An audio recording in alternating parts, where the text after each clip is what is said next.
it does have a long way to go. So here it's creeping, going really slow, and almost like it doesn't know that that car's... So I did have to intervene there. It was being really, really slow and awkward.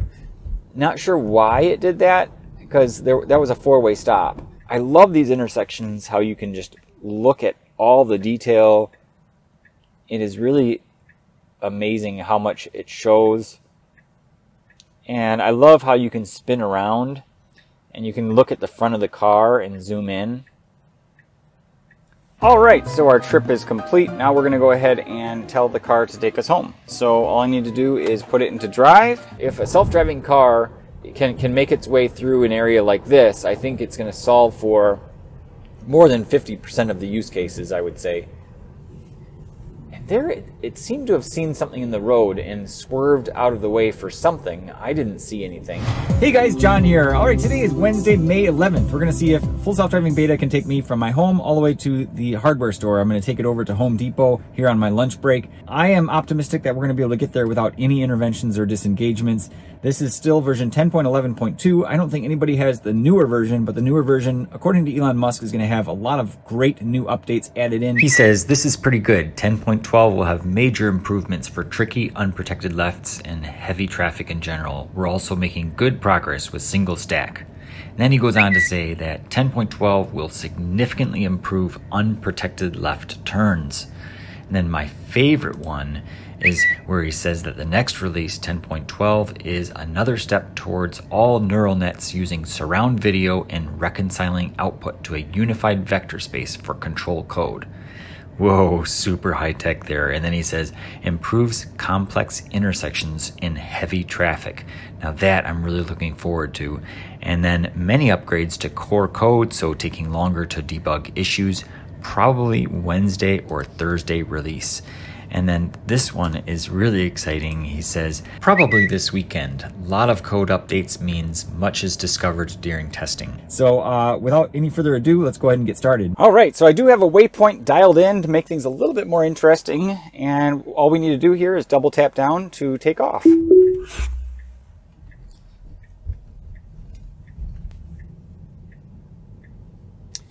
It really is incredible, in my opinion, that the car can just take off from literally anywhere. As long as you don't have it in a position where you have to back up and reverse, the car can pretty much leave from any area. I mean, it could be on the side of the road, it could be in a parking lot, in a driveway, pretty much any location, as long as it has its bearing. So sometimes you'll be in a parking lot and you won't be able to turn it on because it doesn't really know its surroundings. So what'll happen is you have to kind of creep forward a little bit. Maybe if you go forward and then reverse, it will figure its environment out and it will then know where to go. So here it's coming up to the stop sign and turning on the right turn signal and coming to a stop. Going right here has never been a problem, but turning left has. It's always very awkward and slow to go through this intersection. Super smooth there. I love that turn. No issues. And we're going to come through this little curve in the road. This is one of my favorite places to take beta through. It's not that challenging, but with autopilot previously it would not be able to handle this. I have not tested it for, gosh, 7 months because I've been using beta and almost exclusively now, but it's highly likely that the regular autopilot build has improved enough now to be able to handle that curve. But previously, and you can see that in my 7-day challenge to get into the beta program, that intersection, or not that intersection, but that curve in the road was always impossible for beta to handle. So coming up here, we're going to be turning right onto Bodie Road. Oh, that's interesting. There's a tractor coming in the road. I'm curious to see. Okay, it actually visualizes that tractor as a semi-truck. That's funny. Okay, and great. So they're going to be on our way. They're going to be really super slow, but that's fine. It's a really tiny semi-truck. That's cool. I've never seen a semi-truck illustrated like that.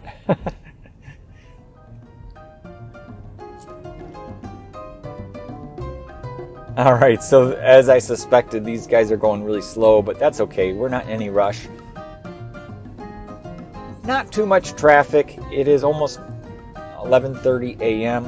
A little bit of an early lunch here. Heading out to the store real quick. I have to grab something. And yeah, beautiful weather. Man, the past 2 days have been gorgeous. And I posted this on Twitter, but my battery has been very spunky. I love that word, spunky. I don't know if anybody else watched Spunky Brewster. I think that was her, Punky Brewster or something like that. I used to watch that on Nickelodeon way back in the... Who are you? I'm Punky Brewster. And who are you?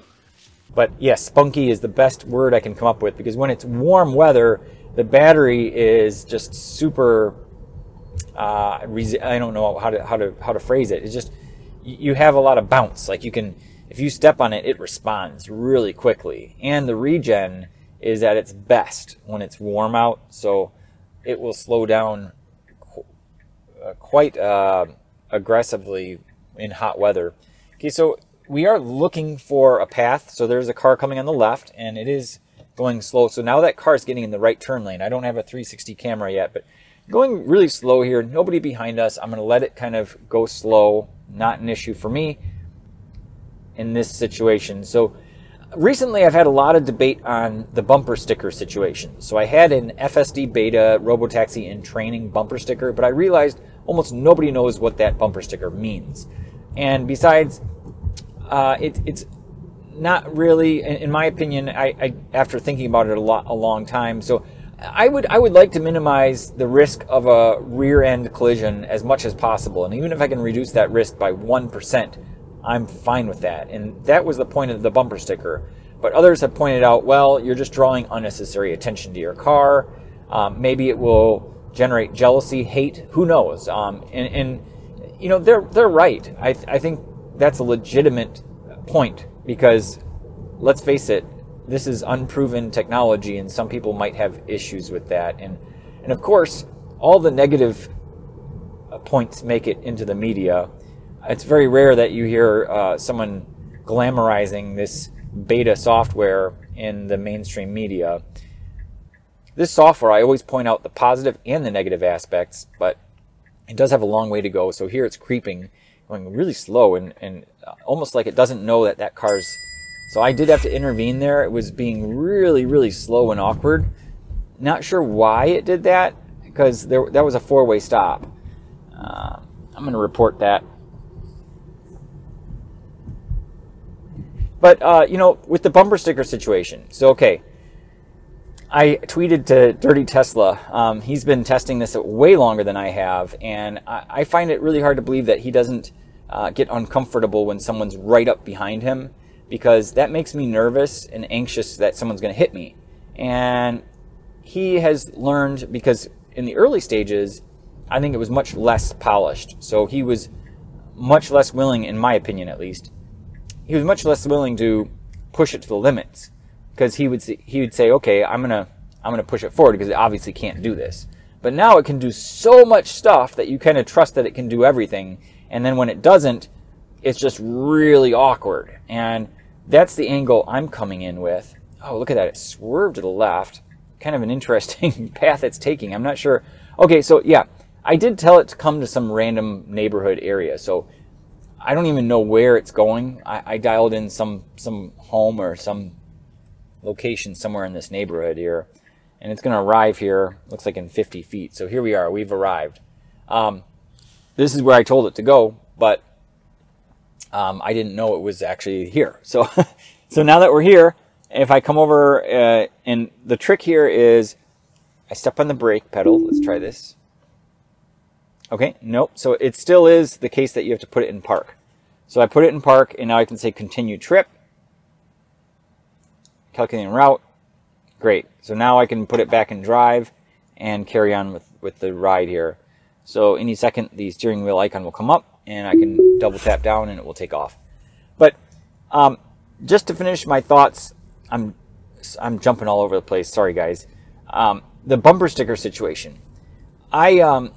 I get paranoid, you know, about that, and I really don't want to cause an accident, and that's why I wanted a bumper sticker. But I realized if you say anything about self-driving or indicate that you're using this software, people can get annoyed. So I think the better approach is to have a baby on board bumper sticker. That gets the point across that you need to be careful and watch out. And here's the thing, okay? So I am not going to purposefully be annoying and slow. If the car is acting awkward or weird, I'm going to intervene. And you'll see that in all my videos. I always intervene. But there's always those situations where the car does something weird, and it's something that you want to see it succeed. So I like to push it to the limit. And especially when I'm doing these YouTube videos, even when I'm not doing these YouTube videos, I do like to kind of push it to its limit just to see if it can improve or if it has improved. Okay, so there is a car coming here, and it is pulling out. Hopefully no other car comes. Okay, good. Not too bad, but it was right in the middle of the road, so not something I would have done, but we got away with it because there wasn't much traffic. So anyway, baby on board, I think, is the best bumper sticker to have. There's a joke on that. You could say baby AI on board. But yeah, I've gone back and forth on the bumper sticker thing, and it's caused me a lot of grief because, like I said, I mean, I've had 3 accidents in my life, and 2 of them have been rear end collisions. Nothing to do with anything I've done wrong. And that is really annoying. You know, I don't want my car, obviously, to get hit by someone else. So I feel the need to inform other people that I'm doing some sort of test. But in reality, it's probably not the best thing to advertise. So coming up here, getting in the left turn lane. Great. All right. So left turn signal went on there briefly, then went off, and now it comes back on. I love these intersections, how you can just look at all the detail. It is really amazing how much it shows. And I love how you can spin around and you can look at the front of the car and zoom in. A lot of nice features there. I mean, it's just so cool. I think it's very responsive, the touchscreen still. And with other cars, you know, one of the things that I would always get frustrated with, like with GPS, I had a Garmin GPS way back in the day, is whenever you'd put in like a destination, it would just be really slow and laggy, and that would create some frustration or some, I guess I would just get irritated, you know. It would be kind of increase my anxiety or my stress level just interfacing with the electronics in other cars. But in the Tesla, it's so fast and so quick and easy that is eliminated entirely. With the exception of if you're trying to get into the entertainment system, if you try to watch Netflix or something, I mean, you're not driving at that stage, so that stress or anxiety is more acceptable. I mean, it's not as annoying, I should say, because you're not in a rush to get somewhere, but it's still very slow and laggy when you go to the entertainment system. So we've had 1 intervention here. Not bad. No disengagements.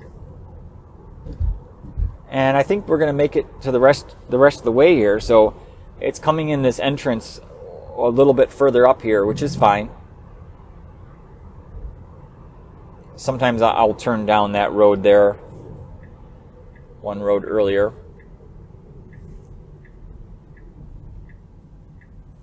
All right.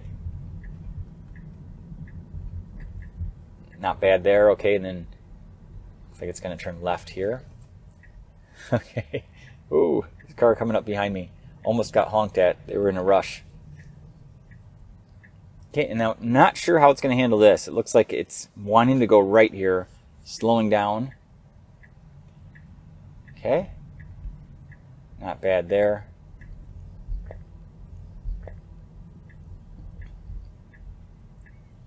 Great. And just like every other destination, if you dial like a store in, it will just take you right to the front door and drop you off, basically.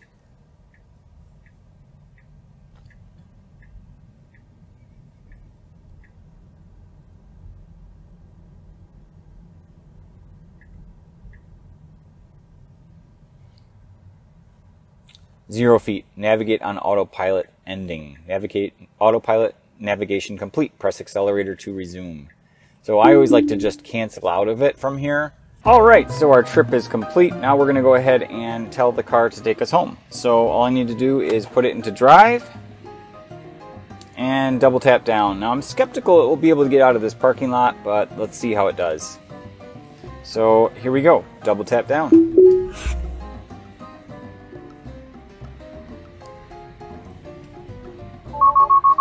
Take over immediately. Okay. So I'm going to take over and we'll try it again here. I'm going to double tap down. Not sure why it had me take over immediately there.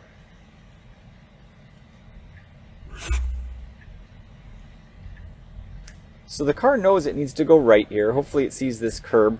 There is a car here coming and going to go around. Okay. Not bad. Pretty natural. Nobody behind us at the moment. And going to go forward here. And getting out of this area is very challenging. In fact, this is one of the hardest left turns you can possibly take. So if it pulls this off, I mean, granted it's 12 o'clock, so it's right in the middle of lunchtime. You know, it's hard to tell. It's hit or miss depending on the traffic, but this is a very challenging left turn. Okay, so it is good to go. So now it's in a very difficult predicament. So we're blocking the lane right now. It is waiting for a safe moment to go, and looks like it's taking extra caution. Now I'm going to have to intervene here. So it really should have gone there, but it did not. So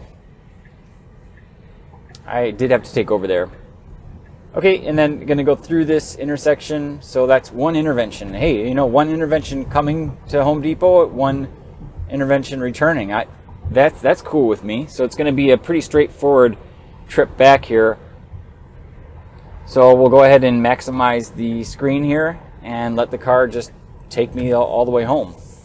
All right, so changing lanes. We're behind a GTI, a Volkswagen GTI. My coworker has one of those cars. He loves it. Those are kind of sporty. They're pretty fast. Okay, and we are going 45 miles per hour in a 40 mile per hour zone, and that's per my adjustment. I have it going 5 miles above the speed limit.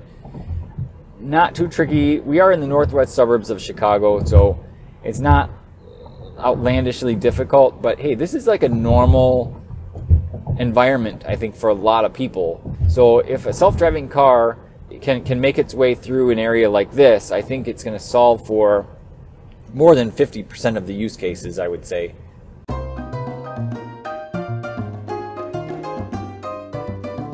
Okay, getting in the left turn lane, I love how I have no idea which roads it's going to take, and I'm just trusting it will take the right ones. I mean, it's just like any other GPS system, whether you're using Waze or Apple Maps or Google Maps. You dial in your destination, it comes up with the path on its own. But the funny part is that when you're in this visualization, it's even harder to know where it's going. So that's why if I'm in uncharted territory and I really want to make sure it's going the right way, I'll minimize this display here.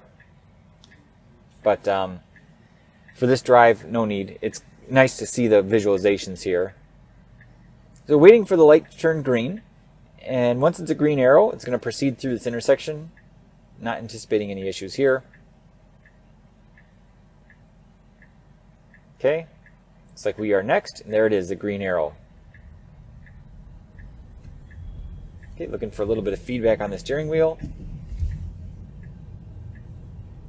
A little bit jerky on the turn. And now going straight here, 35 miles per hour.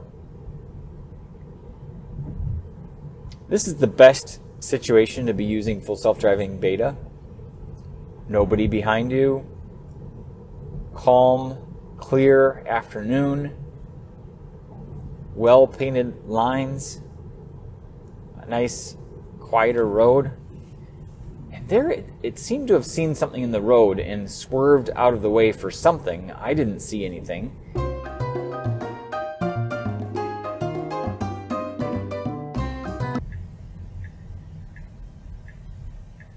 Okay. Should come to a full stop. Yes, and accelerating through the intersection there very smoothly. Okay, and speeding up to 40 miles per hour.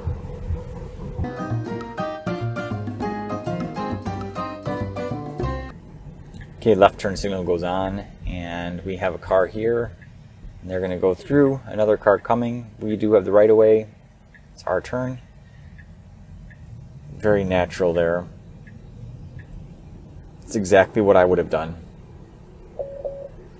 And saying, please pay attention to the road. So I was looking away for a little while, but not too much.